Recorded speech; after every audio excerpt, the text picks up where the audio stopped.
कल 29 तारीख अगर हम चार्ट की बात करें तो देखिए बैंक निफ्टी की इसमें अगर हम बड़े टाइम फ्रेम पे देखते हैं वीकली टाइम फ्रेम पे तो देखिए क्या चार्ट बता रहा है।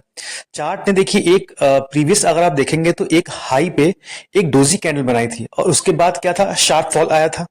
और आज जो हल्का सा नीचे की तरफ मार्केट आया है तो उसमें नीचे देखिए गैप एरिया था। और सेम आज अगर वीकली टाइम फ्रेम की कैंडल देखिए तो कल का दिन बाकी है, बट वो जो कैंडल है वो सेम वैसी ही बन रही जैसी प्रीवियस बनी थी। इट मींस कि मार्केट में अभी फॉल बाकी है। तो ये फॉल होना भी है क्योंकि अभी नीचे गैप एरिया है। गैप एरिया जब तक फिल नहीं करेगा तब मार्केट अपसाइड नहीं जा पाएगा।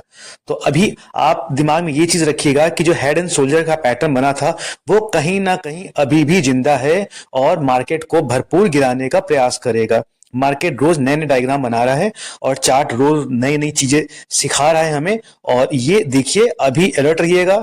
हो सकता है कल हल्का सा नीचे मार्केट बैरिश हो और मंडे को गैप डाउन कर देगा। इसकी पूरी पूरी प्रोबेबिलिटी है कि मंडे के आसपास ये मार्केट नीचे जाएगा। अब यहाँ पे देखिए ये नीचे सपोर्ट था, ऊपर रेजिस्टेंस था और ये उसी में जिगजैग कर रहा था कंटिन्यू। उसने कोशिश की ऊपर जाने की बट ब्रेक नहीं कर पाया। अब उसी रेजिस्टेंस से मार्केट हल्का सा नीचे आ गया और नीचे हमारा गैप एरिया है। गैप एरिया उसको आप देखिए, ये हमारा गैप एरिया है और यहीं पे आज मार्केट आ करके रुक गया। अप साइड में वहीं पे सपोर्ट ले लिया।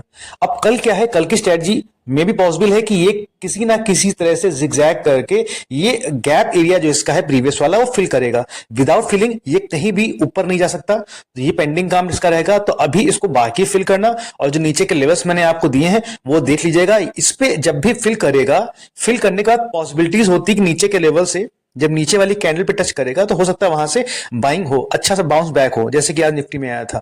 तो ये चीज हमेशा अलर्ट रखिएगा।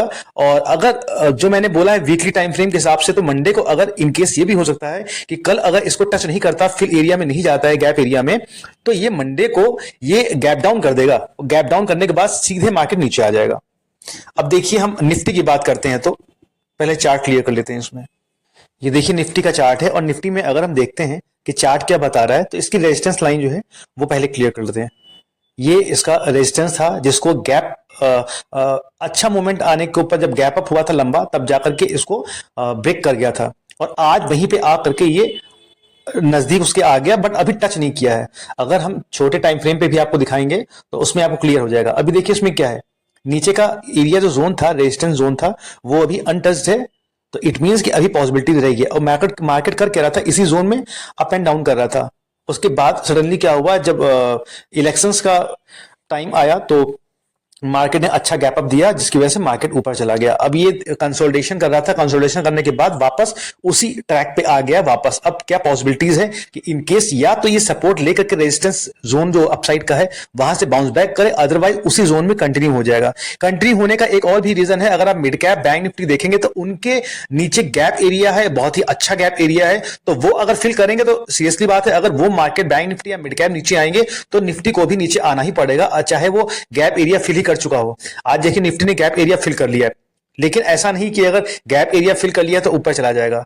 बट मिड कैप और बैंक निफ्टी होता क्या है कि जो अलग के इंडेक्स हैं वो भी अगर नीचे साइड में जाएंगे तो अगर ज्यादा परसेंटेज में गिरेंगे तो ये थोड़ा बहुत तो गिरेगा। इट मींस कि अगर वो नीचे जाएंगे तो निफ्टी को भी लेके नीचे ही जाएंगे। तो ये चीज है, इसमें गैप एरिया फिल हो चुका है निफ्टी में, बट अभी भी ये चीजें हैं। अगर ये इस जोन के अंदर आ जाएगा, इंटर कर जाएगा, तो वो बैंक निफ्टी तो गैप एरिया फिल करेगा बट ये नीचे खिसक के आ जाएगा नीचे वाले जोन में।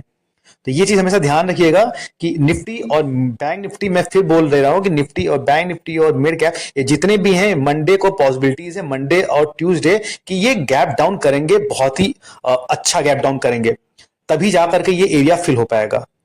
मतलब इट मींस कि अभी जो हेड एंड शोल्डर का पैटर्न था वो कंटिन्यू अभी है और वो कहीं ना कहीं से अपना इंपैक्ट दे रहा है। अगर आप उसको देखेंगे वीकली टाइम फ्रेम पे तो आपको समझ में आएगा कि अभी भी उससे हमें निजात नहीं मिला है। हेड एंड शोल्डर से बॉटम जरूर बना था लेकिन बॉटम बन के ऊपर गया, अब वहां से फिर अच्छा रिएक्शन मिला है और मार्केट नीचे की तरफ ही आ रहा है। तो ये देखे रहिएगा और इनकेस फॉलो कर लीजिएगा। कुछ अगर आपको और कुछ जानना है ट्रेडिंग के बारे में, फॉलो कर लीजिएगा। अब देखिए रेड ट्रेंड लाइन है, ये हमारा सपोर्ट रहेगा, क्योंकि ये पहले रेजिस्टेंस काम कर रहा था, अब ये सपोर्ट रहेगा। तो मार्केट जब निफ्टी नीचे आएगा तो कहीं ना कहीं से यहाँ पे बाउंस बैक कर सकता है, और इनकेस अगर गैप डाउन ही हो गया तो फिर नीचे ही आ जाएगा। तो ये हमारी लक्ष्मण रेखा समझ लीजिए है, रेड कलर से, ये एक सपोर्ट टाइप है। अभी तक रेजिस्टेंस काम करी थी, अभी सपोर्ट काम करेगी। तो यहां पे थोड़ा सा सावधान रहना पड़ेगा, ये निफ्टी की बात है। और फॉल अभी बाकी है, ये समझ के चलिएगा।